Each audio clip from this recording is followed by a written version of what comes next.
লাচ্ছা সেমাই রান্না করব আজকে। আর সেমাই রান্না কিন্তু খুবই ঝটপট হয়ে যায়। তো আজকে বিকেলের নাস্তার জন্য আমি খুবই সিম্পলভাবে লাচ্ছা সেমাই রান্না করছি। একদম ঝটপট 10 মিনিটের মধ্যেই কিন্তু তৈরি হয়ে যাবে। আসসালামু আলাইকুম এভরিওয়ান। তো সেমাইগুলো রান্না করার আগে আমি প্রথমে 1 টেবিল চামচ পরিমাণ ঘি দিয়ে দিয়েছি প্যানের মধ্যে, আর দিয়েছি কয়েকটি কিশমিশ আর একটি বাদাম কুচি দিয়েছি। আসলে সেমাইয়ের মধ্যে আমার পরিবারের কেউ ওরকম বাদাম পছন্দ করে না সেমাই বা পায়েসের মধ্যে।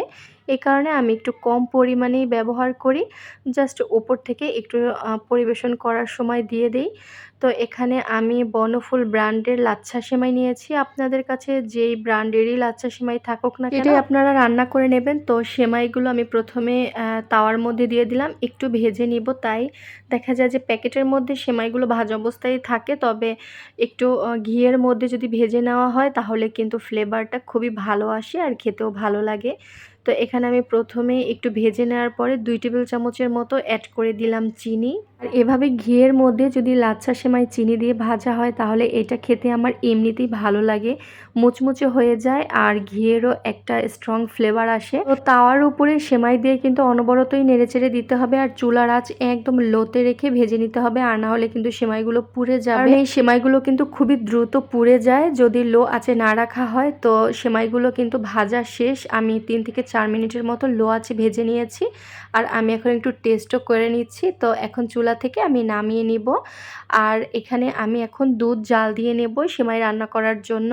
তো যেহেতু আমি পরিমাণে কমই সেমাই রান্না করছি, তো এখানে আমি কম পরিমাণেই দুধ দিয়ে দিয়েছি। এখানে 1 লিটার থেকেও কম পরিমাণে দুধ রয়েছে, মানে হাফ লিটার থেকে একটু বেশি আর 1 লিটার থেকে কম। তো প্রথমে আমি দুধটাকে একটু জাল দিয়ে আগে ঘন করে নিয়েছি। তারপরে তার মধ্যে একটি এলাচ আর 2 টুকরো ছোট দারচিনি দিয়ে দিলাম একটু ফ্লেভারের জন্য। আবার চাইলে না দিলেও চলবে, কিন্তু এলাচ দারচিনি দিলে একটু ফ্লেভারটা ভালো আসে, আমার কাছে ভালো লাগে। তো আমি ভালো মতো করে একটু নেড়েচেড়ে দিচ্ছি। তো যখন দুধের মধ্যে বলক চলে আসবে তখন আমি দুধটাকে নামিয়ে নিচ্ছি। আর দুধ নামিয়ে আমি যেই পাত্রের মধ্যে সেমাইটা রেডি করব সেই পাত্রের মধ্যে দুধটা পুরোটাই ঢেলে নিলাম। তো দুধ ঢেলে নেওয়ার পরে আমি প্রথমেই এই গরম মশলাগুলো তুলে নিব। তো এই গরম মশলাগুলো আসলে চুলায় থাকতেই তুলে নেওয়াটা উচিত ছিল, তো যাই হোক ভুল হয়ে গেছে, তাই আমি এখন তুলে নিলাম। আর আগে থাকতে ঘিয়ে ভেজে রাখা লাচ্ছা সেমাইগুলো এই দুধের মধ্যে দিয়ে দিলাম।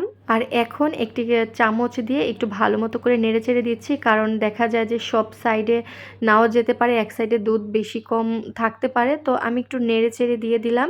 আর দেখুন একদম কিন্তু পারফেক্ট হয়েছে দুধ আর সেমাইয়ের পরিমাণ। তো এটা কিন্তু খুব ভালো মতো করে অবজার্ভ হয়ে যাবে, তখন কিন্তু এতটা পাতলা লাগবে না। এখন যে বাদাম আর কিশমিশ ভেজে রেখেছিলাম ঘিয়ের মধ্যে সেগুলো একটু পরিবেশন করে দিয়ে দিচ্ছি। আসলে বাদাম আর কিশমিশ উপর থেকে দিলে কিন্তু একটু দেখতে ভালো লাগে, মানে আকর্ষণীয় লাগে। যেহেতু আমার পরিবারে কেউ পছন্দ করে না এই কারণে আমি একটু কম পরিমাণেই দিয়ে দিলাম। তো আপনারা যারা পছন্দ করেন তারা কিন্তু বাড়িয়ে দিবেন, দেখতে সুন্দর লাগে আবার খেতেও ভালো লাগে। তারপরও সবার চয়েস তো আর এক না, যাই হোক।